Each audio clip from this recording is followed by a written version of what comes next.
하나님 말씀은 레위기 15장 말씀입니다. 레위기 15장 말씀 한 절씩 교독하겠습니다. 여호와께서 모세와 아론에게 말씀하여 이르시되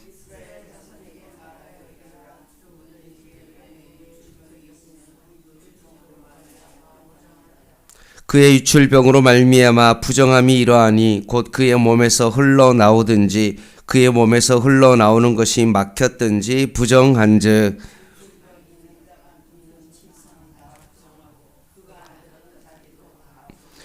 그의 침상에 접촉하는 자는 그의 옷을 빨고 물로 몸을 씻을 것이며 저녁까지 부정하리라.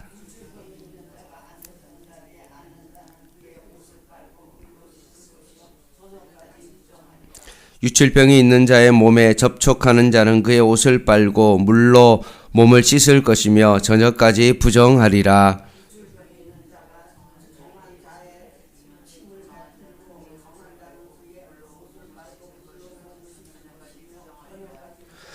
유출병이 있는 자가 탔던 안장은 다 부정하며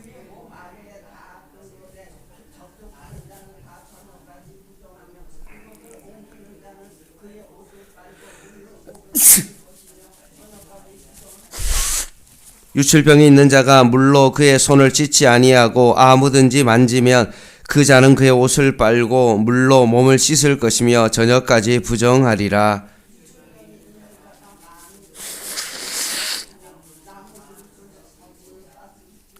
유출병이 있는 자는 그의 유출이 깨끗하여지거든 그가 정결하게 되기 위하여 이레를 센 후에 옷을 빨고 흐르는 물에 그의 몸을 씻을 것이라. 그러면 그가 정하리니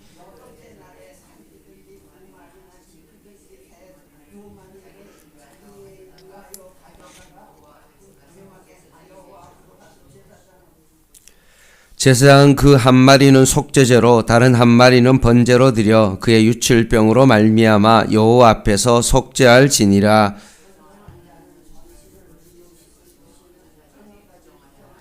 정수가 묻은 모든 옷과 가죽은 물에 빨 것이며 저녁까지 부정하리라.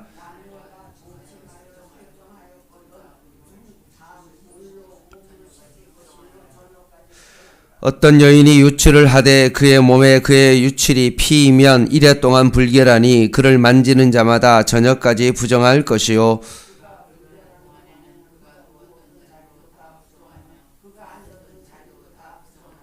그의 침상을 만지는 자는 다 그의 옷을 빨고 물로 몸을 씻을 것이요 저녁까지 부정할 것이며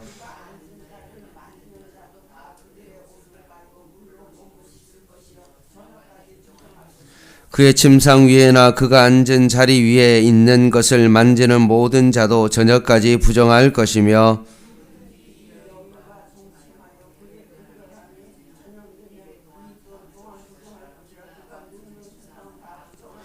만일 여인의 피의 유출이 그의 불결기가 아닌데도 여러 날이 간다든지 그 유출이 그의 불결기를 지나도 계속되면 그 부정을 유출하는 모든 날 동안은 그가 불결할 때와 같이 부정한즉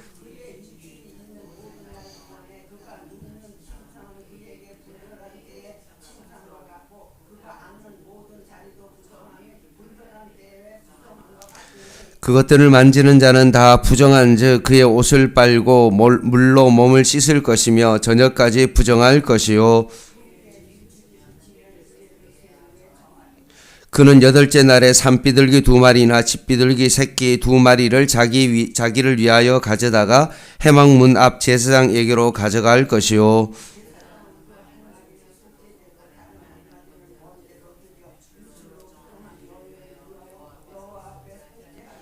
너희는 이와 같이 이스라엘 자손이 그들의 부정에서 떠나게 하여 그들 가운데 있는 내 성막을 그들이 더럽히고 그들이 부정한 중에서 죽지 않도록 할지니라.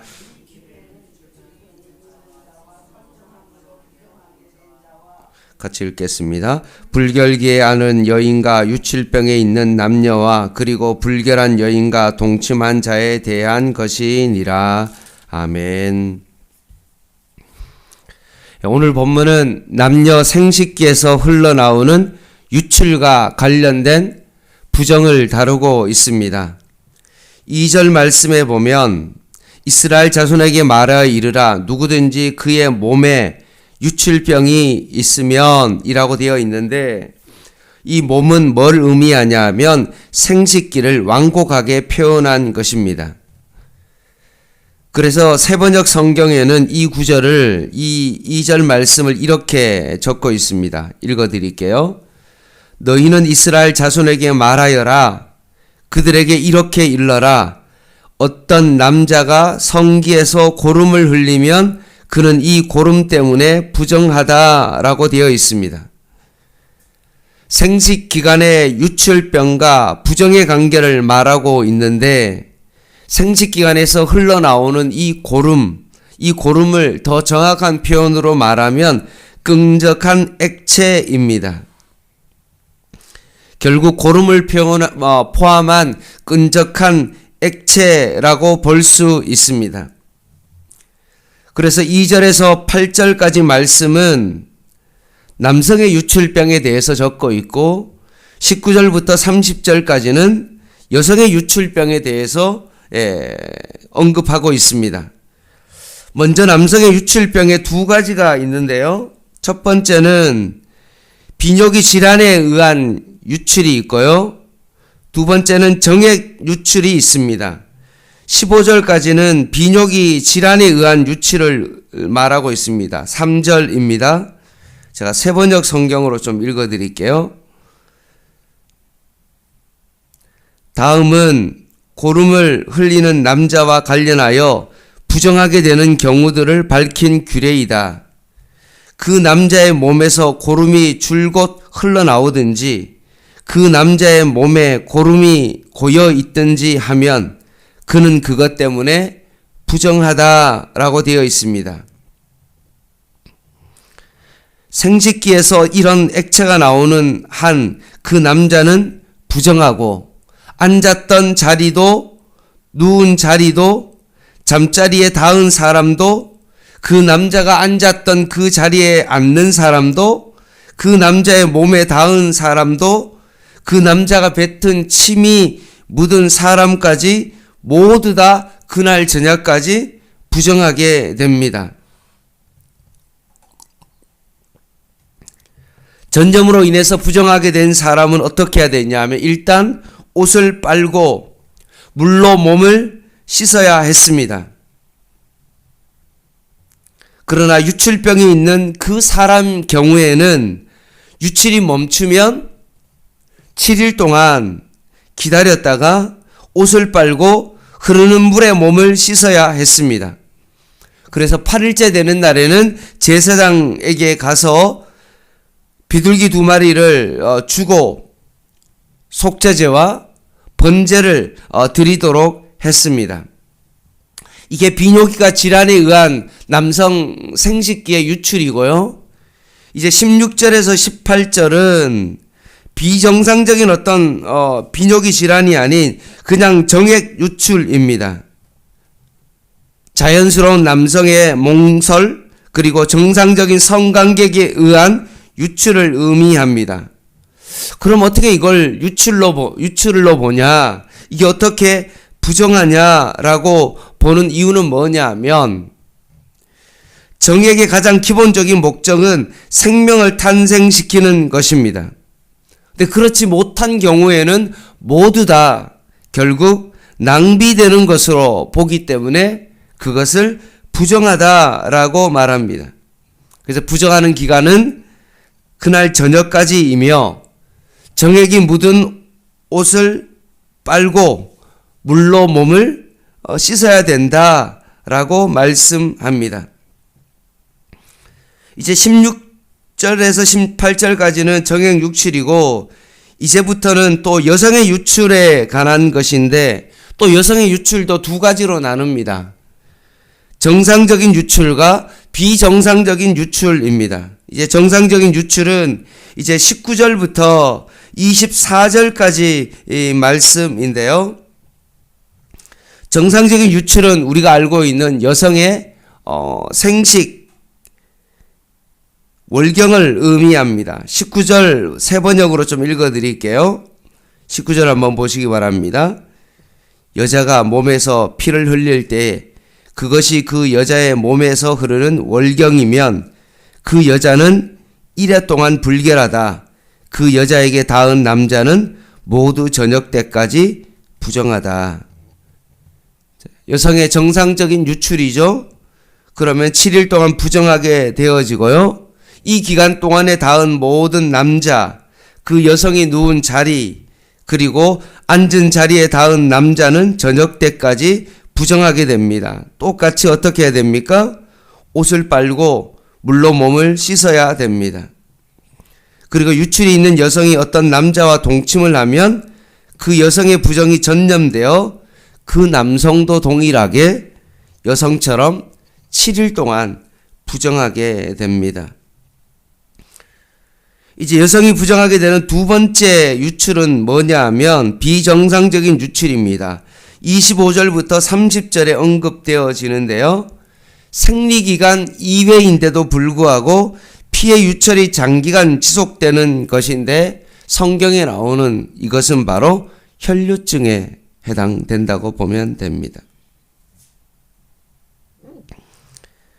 이런 혈류증에 해당되는 여성의 경우에는 어떻게 하냐면 그 유출이 멈추면 7일을 기다렸다가 8일째 되던 날에 비둘기 2마리로 속죄제와 번제를 드려야 했습니다.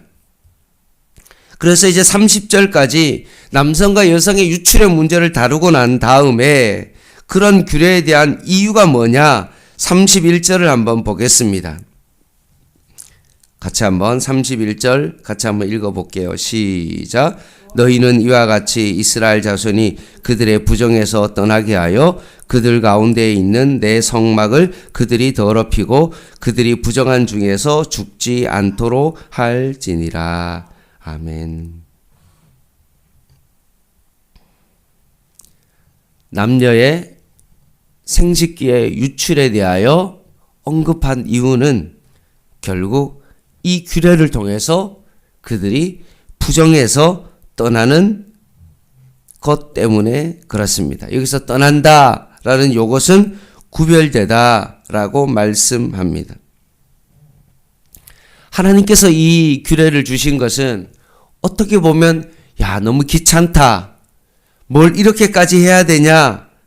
라고 억압하냐? 라고 그렇게 생각할 수 있지만 이것은 아무리 아름다운 것을 주신다고 해도 재성을 가진 인간은 어떻습니까? 자신의 욕망을 채우기 위한 수단으로 오용할 위험이 있는 그런 존재이기 때문에 항상 자기 자신을 잘 돌볼 수 있도록 구별하기 위하여 하나님께서 주신 규례입니다. 말씀을 마무리하겠습니다. 이스라엘 백성이 이 규례를 통해서 자신들이 세상에서 구별된 그 훈련을 해야 하는 것과 마찬가지로 오늘날 그리스도인도 동일하게 하나님의 말씀을 통하여서 늘 자기 자신을 어떻게 해야 됩니까? 거룩하게 구별된 삶을 바라보면서 사도 바울이 디모데전서 4장 7절에게 사도 바울이 디모데에게 말씀했던 것처럼 경건에 이르는 연단, 곧 훈련을 해야 된다라고 강조했던 것과 마찬가지로 늘 자기 자신을 경건에 이르도록 훈련해야 된다고 말씀하고 있는 것입니다.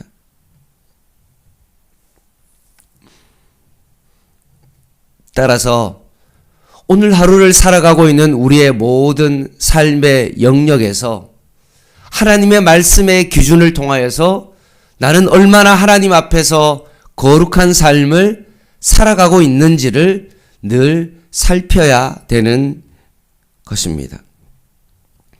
혹시나 나는 나의 욕망에 따라 살아가고 있지는 않는지, 내가 원하는 대로 모든 것을 결정하며 살아가고 있는 것은 아닌지, 세상 사람들이 걸어가고 있는 그 넓은 길을 그냥 뚜벅뚜벅 걸어가고 있지는 않는지를 살펴봐야 됩니다.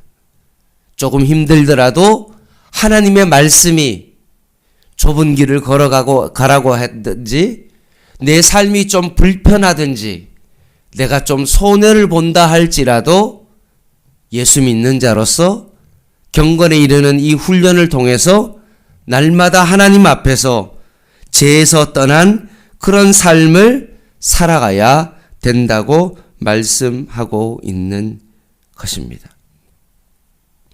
이런 구별된 이 훈련을 통해서 더욱더 복음의 능력을, 복음의 신비를 우리의 삶 가운데 더욱더 깊이 경험하고 누릴 수 있는 저와 여러분 되시기를 주님의 이름으로 간절히 부탁을 드립니다.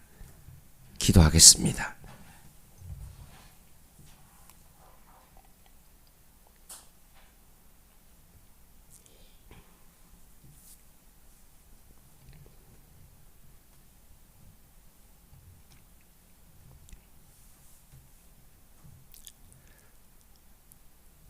하나님 아버지, 부정한 것을 가지고 성막에서 제사를 드릴 수 없고, 이 죄로 인하여 하나님과의 관계가 끊어질 수밖에 없음을 다시 말씀을 통하여서 보게 하였사오니, 다시 한번 우리의 삶 속에 거룩을 회복하게 하여 주시고, 세상적인 가치관을 가지고 하나님을 만나지 않게 하여 주시고, 날마다 우리의 거룩함을 통하여 주님을 만날 수 있는 저희들 되게 하여 주시옵소서.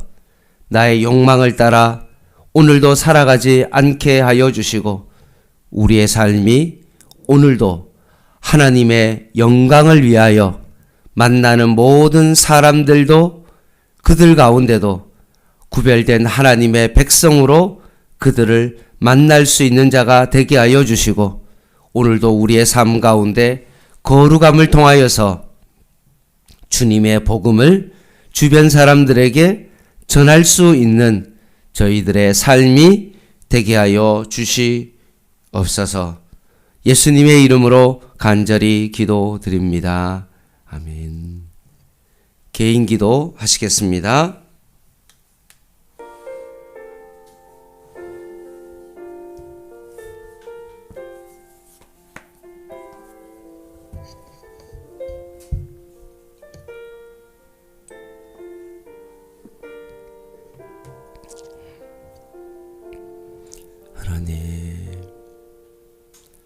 성경에도 빼도 될 만한 내용인데도 불구하고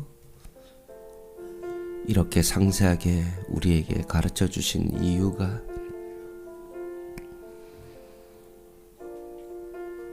하나님의 백성은 세상과 다른 삶을 살아야 됨을 다시 한번 우리에게 말씀하여 주셨사오니, 작은 것 하나라도 주님 앞에서 거룩하게 하시고 삶의 모든 영역에서 우리의 삶 가운데 거룩함이 회복되게 하여 주시옵소서. 식사를 하는 자리에도, 사람을 만나는 자리에도, 일을 하는 자리도 우리가 거룩해야만이 하나님 우리가 만나는 모든 사람에게 그 거룩함을 전하는 자가 될 줄 믿사오니,